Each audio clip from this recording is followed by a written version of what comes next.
Hey guys, welcome to the channel. I'm Sheen, your host. This is Money Matters. Today we're going to talk about what I'm personally doing with some extra money that I have, what I'm doing with it, because right now, the stock market is going crazy. I'm not putting my money into stocks because stock prices are just overvalued.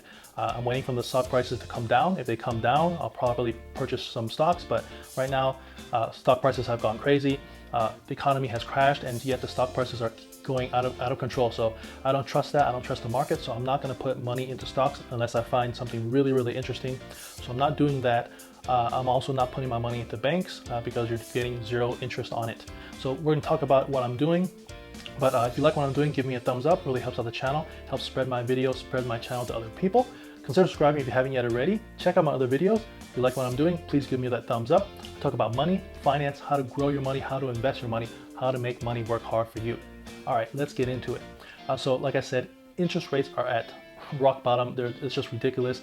So here's some interest rates from like the high yield accounts. So these pretty much are online accounts like Varo Bank. Don't even know what they are, but they're paying 1.61%, which is actually pretty high.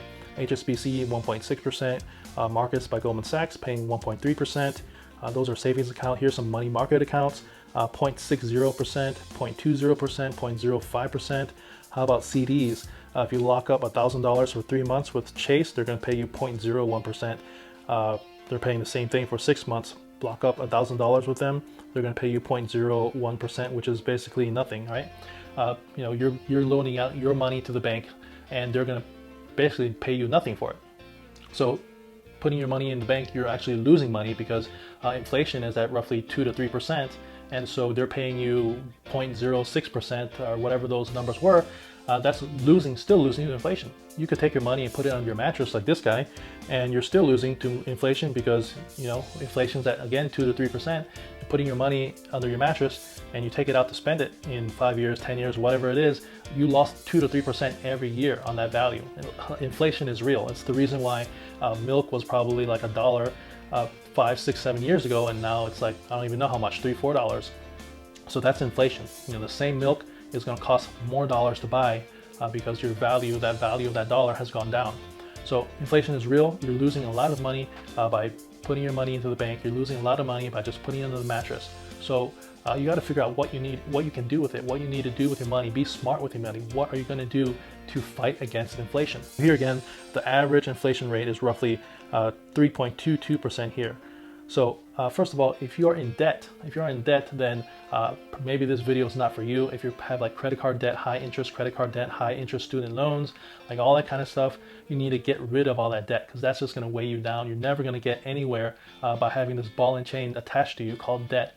So again, if you have like credit card debt, you need to get rid of that. You're paying maybe like 14%, 15%, sometimes 20% interest on credit card debt. So if you're in that camp, probably just turn this video off, pay off that debt, come back at a later time. All right, guys, so what am I doing? So this is a video about what I'm doing with the extra money that I have. I'm not putting it into stocks anymore because stock prices are just out of control. Prices have gone crazy. I don't trust the market right now. So I've kind of paused putting my money into stocks. I'm not going to put my money into banks, just like we talked about. You're going to lose money due to inflation. I'm not going to put my money under my mattress because I'm going to lose money to inflation. So basically, to cut to the chase, what I'm doing is selling options, selling put option contracts. So I'm going to talk about what selling put contracts mean. What are options contracts? Well, options is just a huge Pandora's box. So I'm going to stick to what selling put options are. So selling put options is basically selling insurance on a stock, on an underlying asset. So for instance, let's just say Tesla. So if Tesla is trading at $700 currently, and if I sell a put options contract, basically I am selling another person insurance on their Tesla stock, on 100 shares of their Tesla stock. So my contract might say, I will guarantee that by whatever month in the future, let's just say next year, January 2021, I'm going to guarantee you that your stocks of Tesla, your 100 shares of Teslas, because one put options contract controls 100 shares. So one contract controls 100 shares. So I'm going to say, I guarantee that by January 2021, your Tesla stocks will not be less than $700. So my strike price is $700. So that's what that contract means. So now when January 2021 comes, and if Tesla stock is at $800, $900, or just anything above $700, then that contract expires. And so I collect money on that contract. By selling this insurance to this other person, I collect a premium, whatever it may be. Let's just say it's $10,000. So by selling this insurance to them, I get paid $10,000. And when January 2021 comes and the price of Tesla is above $700, I just keep that $10,000. That's my money that they paid me just to hold, just for me to have this contract with them. If the contract comes to January 2021 and the price is not below 700, then the contract expires. I get to keep $10,000. So now what happens if it does fall below 700? So now if it does fall below 700, then my guarantee was basically broken. I guarantee that it would not fall under $700. So I would have to buy that person's shares. So I would have to buy 100 shares from that person at whatever price the contract was at. And in this case, it was $700. So let's just say January 2021 rolls around and Tesla stock just crashed to, let's say, $500. And I have a contract that says I have to buy it. I have to pay $700 for something that is currently $500. So me being the person that wrote the contract, I would then have to buy his shares at $700 price point, even though the market is trading at $500. Because basically I guarantee that it will not fall below 700. So the other person is going to make $200 because their shares are now at $500. They're going to make $200 for each of those shares. So they're going to make $20,000 off of that because it's 200 times 100, $200 to $200 difference between 5 and 700, and they have 100 shares of it. 200 times 100 would be $20,000. They're going to make $20,000 right off of that. So that was what I have been doing. That's what I'm doing with a little bit extra money just to play around with it. I've been doing it in Robinhood. By the way, if you don't have a Robinhood account, check my description below for a link. You'll get a free stock, and I'll get a free stock by using my link. So I've been doing it in Robinhood. I'll show you my confirmation of what I've been doing. So here on the screen, you're going to see basically this is the put options contract that I sold. So here's the contract. It's for Elf. Elf is a cosmetic company.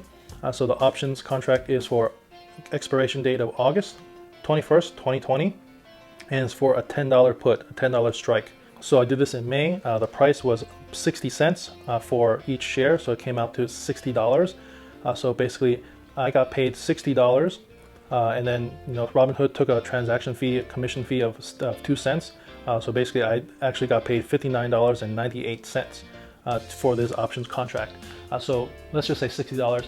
I got paid $60 in my account. It's in my account. I can take that money out. I can buy other stocks. I can do anything I want with that $60.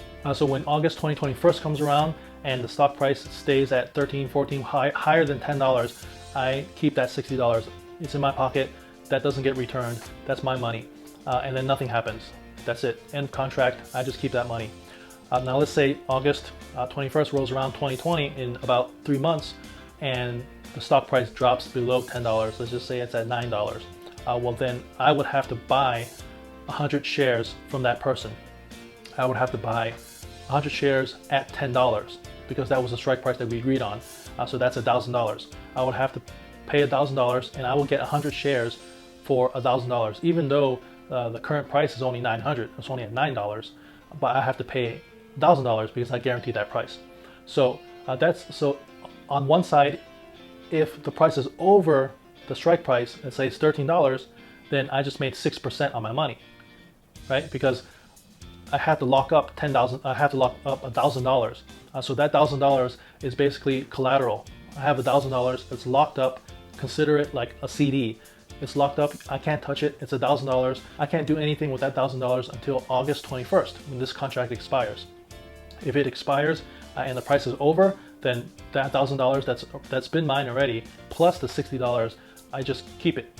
But if it falls below that $10 strike price, then I have to use that $1,000 to buy the stocks at $10. So essentially, you kind of can picture it as a CD, as a certificate of deposit. Basically, I'm locking up $1,000. I can't touch that $1,000, and for that, I will be making $60. So I'll be making 6%. 6% on that $1,000, which is a lot higher than a CD currently paying 0.01% from Chase. So I'm making 6% on that $1,000 if the price is above the strike price on August 21st. But now let's just say it, like I said, if it falls below, then I'll have to buy those shares. But you would do this with a stock that you are comfortable with. You know, if this particular stock that I'm invested in for this options, it's e.l.f. Cosmetics. If that price falls at $10, I'm okay with buying this stock at $10, because this stock traditionally has been trading up into the $17, up to $19, $20. So even if I buy it at $7, I'm fine. Even if the price actually drops to $7 and I had to buy it at $10, that's okay, because I know within the next year or 2 years, the stock will eventually go back up to, let's say, $9, $10. So I'm fine if it drops down to 7 and I have to pay 10 with it. So you would want to do this with a stock that you don't mind owning at that price point. So it's a win if it drops below my price, and it's a win if it goes above my price. If it goes above my price, then I get to keep the premium. I get to keep that $60. I just made 6% on my $1,000. If it falls below that price, fine. I buy e.l.f. stock for $10 a share, and that's a good deal, because again, e.l.f. stock is traditionally going to go up to $19, $20. And so that's it. That's basically what I'm doing with some extra money that I have. If it works out well, I'll continue to do this. Let me know your thoughts. Let me know your opinions. Let me know if you do any options contracts. Again, I'm a very beginner when it comes to options contracts. I'm only selling put options because, like I said, I see it as a win-win. So I am really comfortable with selling put options. Let me know your thoughts. Give me a thumbs up. Really helps out the channel. Consider subscribing if you haven't yet already. Check out my other videos, and catch you in the next one. Peace.